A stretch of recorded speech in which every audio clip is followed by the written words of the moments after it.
अच्छा, इस शीट का बेसिकली नाम था V L and H L. इसका मतलब है वी लुकअप के कुछ फंक्शंस हमने इस पे डिस्कस करने थे और एच लुकअप के भी करने थे। एच लुकअप क्या चीज़ है? ये वी लुकअप से बिल्कुल उल्टा है। मैं जूम आउट करके दिखाता हूँ ज़रा आपको। ये देखिए, मेरे पास एक डेटाबेस है। अगर मैं इसको, सॉरी, अगर मेरे पास ये जो डेटाबेस है, मैं ऐसे इसका मेन्यू पढ़ रहा हूँ, कार पार्ट्स का मेन्यू आप देख सकते हैं कि वर्टिकल सीक्वेंस में लिखा हुआ है और उससे रिलेटेड इन्फॉर्मेशन के लिए आपको उसके साथ वाले कॉलम्स में जाना पड़ता है, मतलब कि कॉलम इंडेक्स नंबर्स में। और जो आप डिटेल्स पढ़ रहे हैं कार पार्ट्स की, वो वर्टिकली लिखी हुई हैं। अगर यही सारी डिटेल्स बजाय वर्टिकल मेन्यू में लिखी होने के हॉरिजॉन्टली लिखी होती, मतलब पहले इंजन होता, फिर कार शॉक्स यहाँ होता, फिर फिल्टर्स यहाँ होता, और इसी तरीके से सारा डेटा जो भी हॉरिजॉन्टल में वो वर्टिकल में होता है, जो वर्टिकल में वो हॉरिजॉन्टल में होता, मतलब इस टेबल का बिल्कुल उल्टा होता, तो फिर आपका चलना था एच लुकअप। तो इसका मतलब है जिसको वी लुकअप आता है उसको एच लुकअप तकरीबन ऑटोमेटिकली ही आता है। अच्छा, ज़रा ट्राई कर लेते हैं अप्लाई करके। हमारे पास ये टेबल है। क्या ख्याल है आपका कि ये पूरा टेबल मैं रीराइट करूं, क्या करूं? क्योंकि मैंने आपको बताया कि इसका बिल्कुल उल्टा है एच लुकअप का टेबल। इसका मतलब है इसको पूरा उल्टा करना पड़ेगा। जो ये सारी डिटेल्स हैं, जो रो में सारी डिटेल्स हैं, ये कॉलम में आ जाएंगी, और इसी तरीके से जो कॉलम की डिटेल्स हैं वो रो में चली जाएंगी। तो इसके लिए एक फंक्शन है ट्रांसपोज का। आपने सारा डेटा सिलेक्ट करना है, या तो आप मैनुअली माउस से कर सकते हैं, या फिर आप पहले सेल को सिलेक्ट रखें और फिर शॉर्ट की क्या थी, कंट्रोल भी होल्ड कर लें और शिफ्ट भी होल्ड कर लें, और फिर राइट एरो की दबाएं और फिर डाउन एरो की दबाएं। तो इस तरीके से हमारा सारा डेटा सिलेक्ट हो जाएगा। आप कंट्रोल सी दबाएं, ठीक है। कंट्रोल सी दबाने के बाद हम थोड़ा सा नीचे आते हैं इसी पे, और इसको पेस्ट करना है हमने।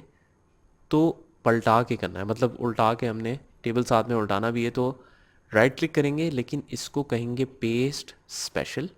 पेस्ट स्पेशल के ऑप्शंस में जाने की ज़रूरत नहीं है, बल्कि आप यहीं पर नाम से क्लिक कर सकते हैं। और यहाँ पर देखें एक ऑप्शन है ट्रांसपोज की। ट्रांसपोज को आपने चेक करना है और ओके कर देना है। तो देखें ये पूरा टेबल जो है वो अपनी दूसरी इन्वर्स फॉर्म में आ जाएगा। तो बहुत आसानी हो जाएगी हमारे लिए। अच्छा, अब क्योंकि डेटा बहुत ज़्यादा आगे जा रहा है और जिसको इतनी स्पेस नहीं रिक्वायर्ड, हम ऑटो एडजस्ट करना चाहते हैं, तो आप एक कॉलम के नाम पे क्लिक करें और फिर क्लिक वो छोड़ना नहीं है आपने, बल्कि आगे चलना शुरू कर देना है। मतलब कि एक कॉलम पे मैंने लेफ़्ट क्लिक से क्लिक करके रखा और फिर आगे चलना शुरू हो गया, तो इससे सारे कॉलम सिलेक्ट हो गए। अब ऑटोमेटिकली अगर आपने कॉलम्स का साइज एडजस्ट करना है, तो किसी भी दो कॉलम्स के बीच में आके जब ये वाला साइन आए आपके पास, मतलब जिसमें एक स्टिक और एक राइट और लेफ़्ट एरो की हो, जब ये वाला साइन आए तो आपने डबल क्लिक करना है, ठीक है। तो ऑटोमेटिकली जिसको जितनी स्पेस रिक्वायर्ड है वो आ जाएगी। मैं इसका साइज़ ज़रा सा जूम आउट कर लेता हूँ। ये हमारे पास कुछ डिटेल्स हैं जिसके थ्रू हम अब डेटा एक्सट्रैक्ट करेंगे। अच्छा, क्योंकि जिस तरह का टेबल होता है उसी तरीके का सर्च बॉक्स भी बनता है। तो पहले क्योंकि डेटा लिखा हुआ ही ऐसे था, तो सर्च बॉक्स भी उसका ऐसे था। अब डेटा क्योंकि ऐसे लिखा हुआ है, तो इसका सर्च बॉक्स भी हम इसी को कॉपी करके यहाँ पर ऐसे बनाएंगे, ठीक है। अब ये सिलेक्शन ख़त्म करने का क्या तरीका है, एस्केप दबाएं। कार पार्ट, कार पार्ट का नाम है इंजन। मैं जैसे ही इंजन लिखूं उससे रिलेटेड सारी इंफॉर्मेशन जिस तरह वी लुकअप एक्सट्रैक्ट करता था, अब कौन एक्सट्रैक्ट करेगा, H lookup. Because you have to look up for the value.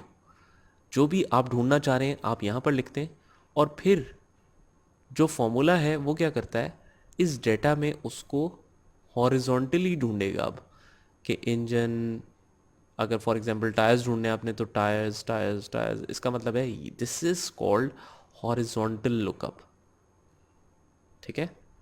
तो अब सिर्फ वी लुकअप जैसा ही है, बाकी सब कुछ टेबल अरे भी वही है, रो इंडेक्स नंबर भी 2 होगा जिस तरह सेकंड जब चीज़ मिल जाती है, आप लुकअप वैल्यू आपकी हॉरिजॉन्टल लुकअप में कर रहे हैं आप, और फॉर एग्जांपल आपने पार्ट नंबर निकालना है तो आप सेकंड कॉलम से निकालते थे ना पहले, तो अब ये सेकंड रो से निकालेंगे, बस ये चीज़ चेंज है।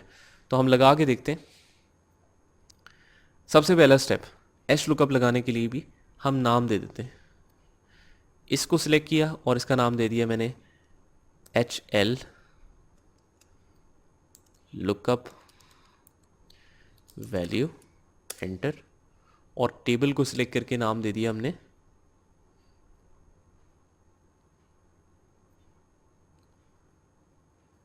यहाँ पर आके H L underscore table, enter कर दिया। ठीक है, अब हमने लगाना है H lookup equals to H lookup लगाएंगे पार्ट नंबर वाली फील्ड में।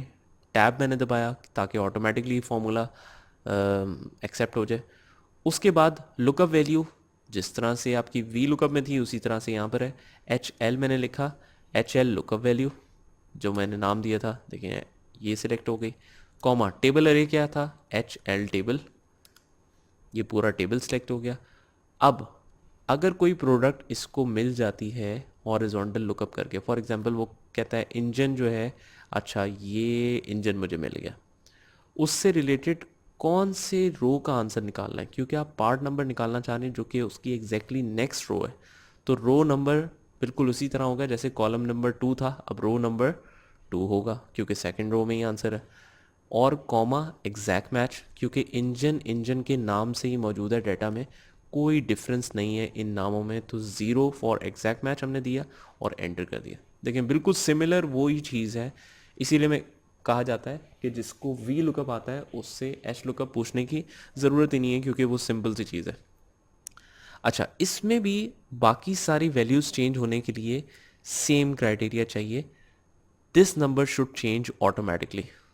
तो पहले तो हमने कॉलम्स में उसी के ऊपर हेडिंग्स में लिखा था, अब क्योंकि सारी हेडिंग्स आपकी इस सीक्वेंस में आ गई तो लिहाजा आप इस कॉलम को सिलेक्ट करें, कॉलम ए को, और राइट क्लिक करके इंसर्ट करें तो उससे पीछे एक और ए कॉलम बन जाएगा और ये खुद ब खुद बी में शिफ्ट हो जाएगा।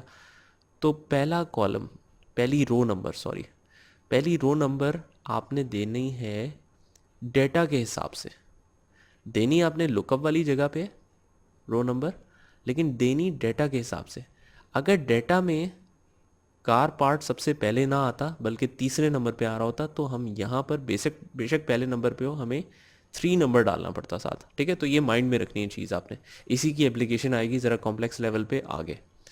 तो हम यहाँ पर क्या नंबर लिखें, 1 लिख देते हैं क्योंकि इत्तेफाक से सारे नंबर सेम है, तो हमने 1 लिखा और उसी तरीके से आपने होल्ड करके हैंडल को ये कोने से होल्ड करके आपने ड्रैग किया नीचे तक, और फिर ऑटो फिल ऑप्शंस में जाके आपने फिल सीरीज़ कर ली।